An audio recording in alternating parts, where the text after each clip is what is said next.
今天给大家讲一下还可以免费用 GPT-4的4个工具。如果你还用不上 GPT-4，那今天这一期视频应该可以帮得上忙。第一个就是这个 Poe， 应该很多人知道它吧？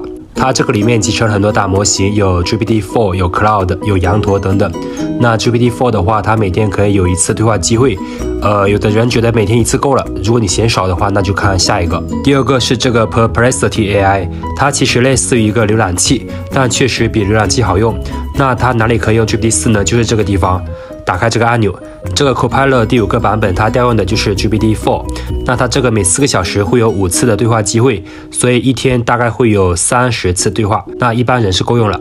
那第3个就是这个 Bing 里面接的就是 GPT-4， 这个不是我说的，这个是 OpenAI 的总裁说的。Bing 的对话模式有几种，有创造力，有平衡模式，有精确模式，选择一个你喜欢的模式就可以了。